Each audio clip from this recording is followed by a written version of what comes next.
ஃபேனி கிராஸ்பே என்கிற அமெரிக்க பெண்மணி ஒரு பாடலாசிரியர்.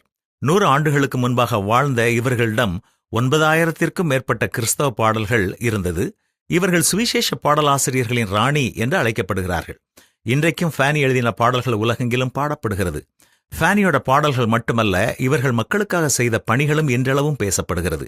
ஏழை எளிய மக்களுக்கு தன்னால் முடிந்த உதவினை ஃபேனி தொடர்ந்து செய்து கொண்டே இருந்தார்கள். இவர்கள் எழுதின அந்த காலகட்டத்திலே பெண் எழுத்தாளர்களுக்கும் பாடலாசிரியர்களுக்கும் பெரிதான வரவேற்பு இல்லை.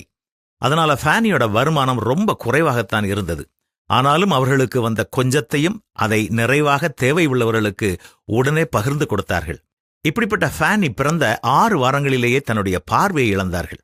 பார்வை இல்லாமல் தான் பல பாடல்களை இவர்கள் எழுதியிருந்தார்கள்.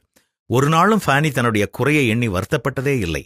நமக்கு கண்ணு தெரியாதே என்று ஒரு மூலையில் உட்கார்ந்து அழுததும் இல்லை.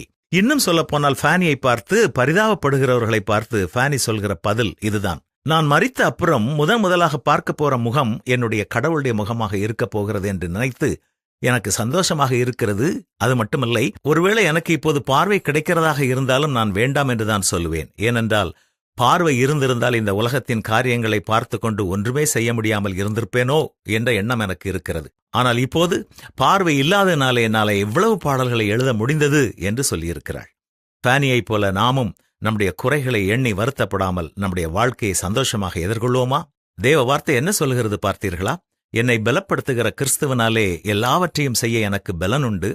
இந்த வார்த்தைகளின்படி நாமும் எல்லா சூழ்நிலைகளிலும் கர்த்தரை நம்பி காரியங்களை செய்வோமா?